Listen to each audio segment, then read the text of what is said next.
Hello friends मैं विकास Bhatt SKK maths classes की तरफ से एक बार फिर आपका स्वागत करता हूं। माफ़ी चाहूँगा, काफ़ी दिनों से मैं आपके बीच नहीं आ पाया। थोड़ा स्वास्थ्य ठीक नहीं था, परिवार में भी स्वास्थ्य ठीक नहीं था, उस वजह से मैं आपके बीच नहीं आ पाया। अब थोड़ा स्वास्थ्य ठीक है तो वापस मैं आपसे रूबरू हो रहा हूँ आज अगले वीडियो के साथ, और जो अपना टॉपिक चल रहा था उसी को मैं आगे बढ़ाऊँगा।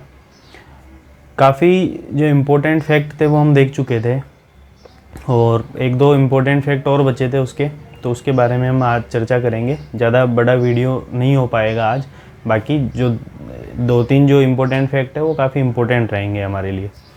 जैसे पहला फैक्ट, या उसी के आगे लेके चलते हैं हम, फैक्ट नंबर 11, उसकी हम बात करते हैं। फैक्ट नंबर 11 क्या है, देखिए। फैक्ट नंबर 11 है, पहली n विषम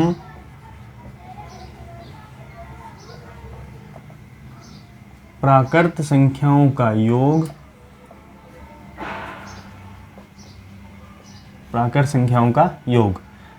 किसके बराबर होता है दोस्तों? n स्क्वायर के बराबर होता है। तो इम्पोर्टेंट रहेगा, योग किसके बराबर होगा? n स्क्वायर के बराबर होगा। कुछ एग्जाम्पल मैं बताता हूँ, उससे आपको समझ में आएगा। जैसे पहली n विषम प्राकृत संख्याएं, कैसी संख्याएं होनी चाहिए दोस्तों? विषम होनी चाहिए। तो मैं मान लेता हूँ जैसे 1 है, तो पहली n विषम प्राकृत संख्याओं का योग, तो जैसे मैंने दो संख्याएं ले ली, 1 और 3, ठीक है, दोनों विषम हैं और क्रम से आ रही है। दोनों का योग किसके बराबर होगा? तो कितनी संख्याएं हैं दोस्तों? ये n मतलब कितनी संख्याएं? 2, तो 2 का स्क्वायर, n का स्क्वायर है ना यहाँ। भाई यहाँ अगर मैं n लूँ तो n कितना हो गया? 2 हो गया। दो संख्याएं हैं विषम, और यहाँ ये ध्यान रखिएगा, पहली n, पहली का मतलब क्या होगा यहाँ? पहली का मतलब होगा क्रम से आने वाली, क्रमागत। तो क्रमागत दो विषम संख्याएं मैंने ली, अगर हम उनको जोड़ते हैं तो n के स्क्वायर के बराबर वो मान आएगा, यानी 2 के स्क्वायर के बराबर आएगा, जो कि आपको दिख रहा है कि वास्तव में आ रहा है। 1 और 3 कितना हो गया दोस्तों? 4, और 2 का स्क्वायर भी कितना हो गया? 4। समझ सकते हैं? यानी मान लीजिए अगर हम 3 संख्याएं लें, 1 + 3 + 5, क्रम से आना जरूरी है, 1 से स्टार्ट होना जरूरी है, ध्यान रखिएगा। तो 1 2 3 संख्याएं होगी, तो 3 का स्क्वायर हमें प्राप्त होना चाहिए। तो चेक करके देखते हैं, 1 और 3 4, 4 और 5 कितना हो गया? 9, और इधर भी कितना? 9। यानी जो नियम हमने लिखा है वो क्या है दोस्तों? सही है। प्रश्न देखो इस तरीके से हो सकता है, मान लो इसको ऐसे लिख दिया जाए, 36 को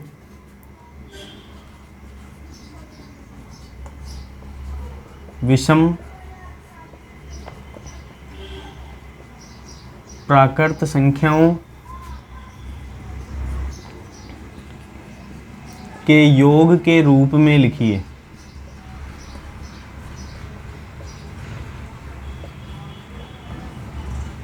और कुछ ऑप्शन वहाँ मिल जाए हमें, तो उस स्थिति में हमें देखो क्या करना है, 36 को विषम प्राकृत संख्याओं के योग के रूप में लिखना है। तो हमें केवल और केवल इतना सा पता रखना है कि 36 किसके स्क्वायर से प्राप्त होता है? 6 के स्क्वायर से। यानी हमें कितनी संख्याएं काम में लेनी है? 6, यानी n का मान यहाँ 6 हो जाएगा ना। तो हम 6 विषम संख्याओं के योग के रूप में लिख सकते हैं, 1 + 3 + 5 + 7 + 9 और +11। 6 संख्याएं होगी, 1 2 3 4 5 और 6।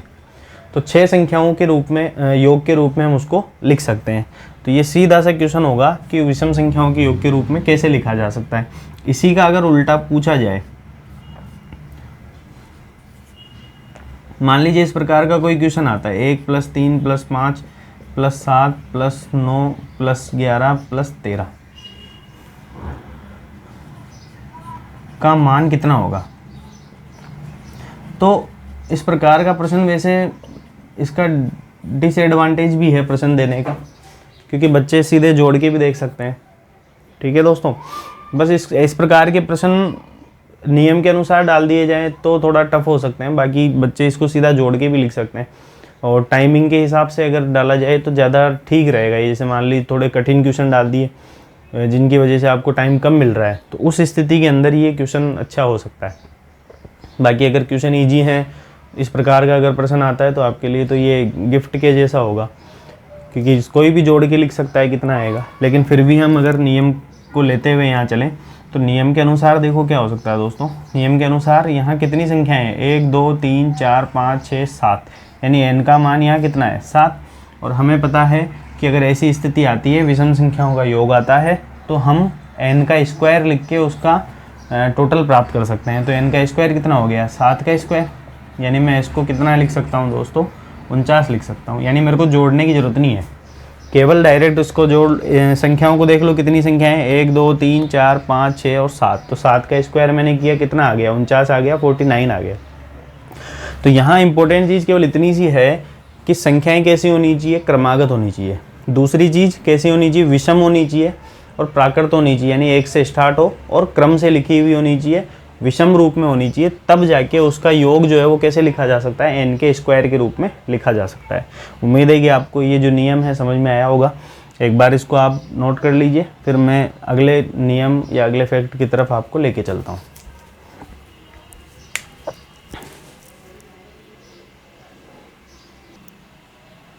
तो अगला जो फैक्ट है दोस्तों आपके सामने है, क्या है फैक्ट, देखिए चर्चा करते हैं इसके बारे में।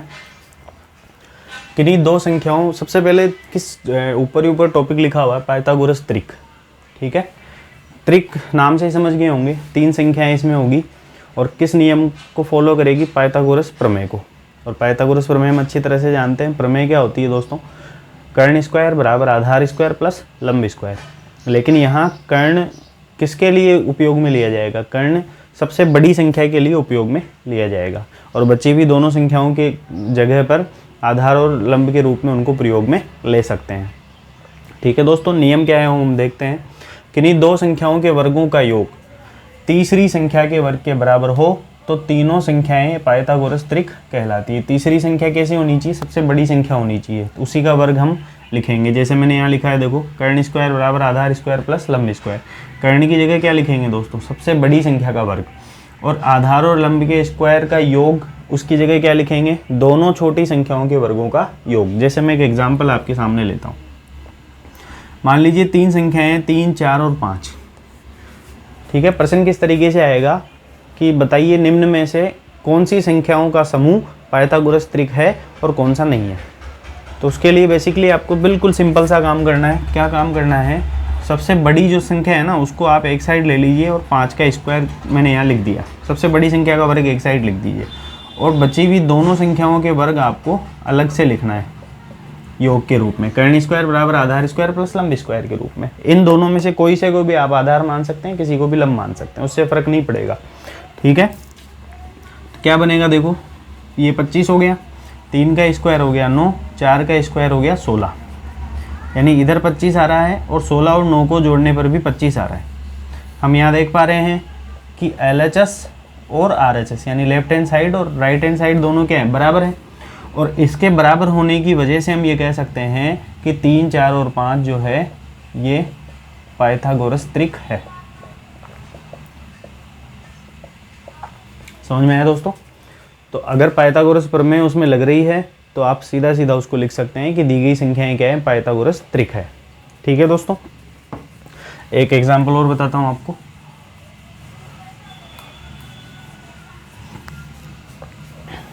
थोड़ा जगह कम थी इसलिए मैंने मिटा दिया, आप वापस उसको पॉज करके लिख सकते हैं वीडियो को।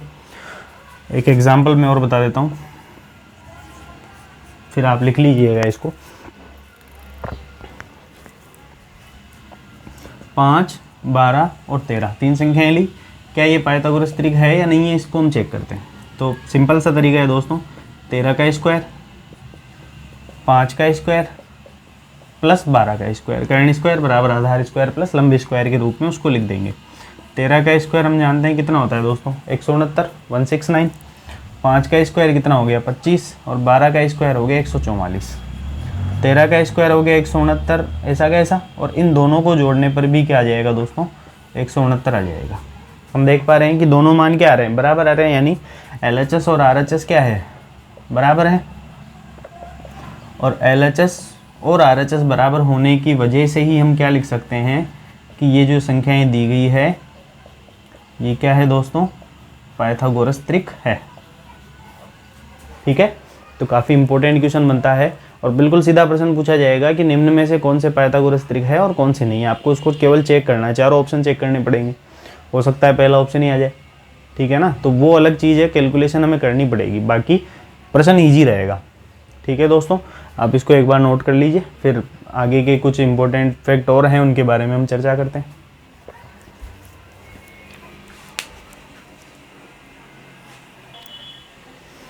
तो अगले कुछ फैक्ट हैं दोस्तों, मैं आपको बता देता हूँ उनके बारे में। जैसे मान लीजिए इकाई के अंक के बारे में अगर हमें पूछा जाए कि किसी संख्या का वर्ग करने पर इकाई का अंक क्या आएगा। जैसे मान लो हमारे सामने 121 लिखा हुआ है, अब ये कहा जाए कि इसका स्क्वायर करने पर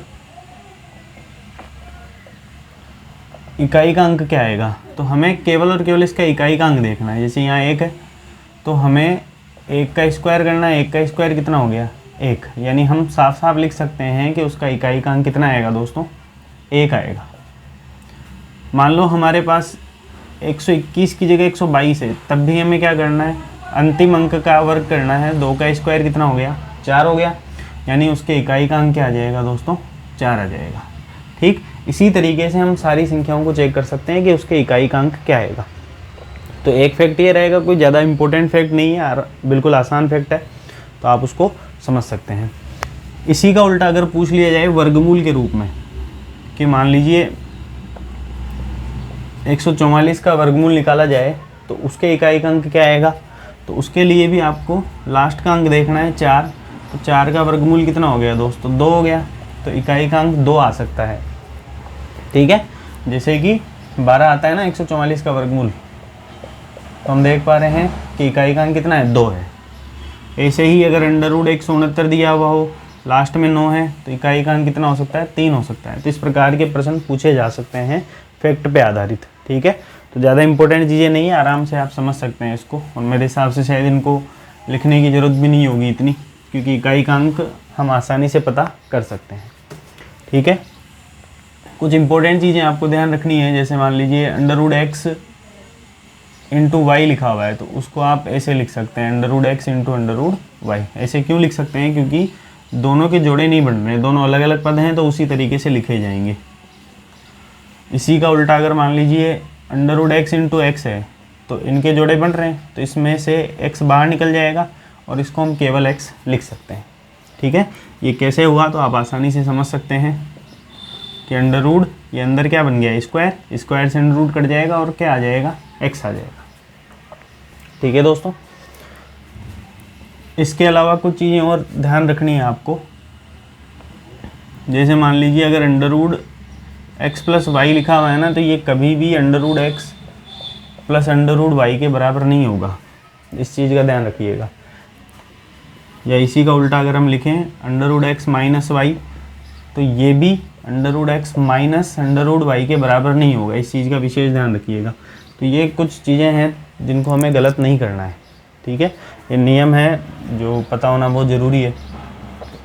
बाकी इनकी जो कैलकुलेशन है उनसे संबंधित वीडियो देख लेंगे, अगर ज़रूरत पड़ेगी तो मैं ज़रूर बनाऊंगा आपके लिए।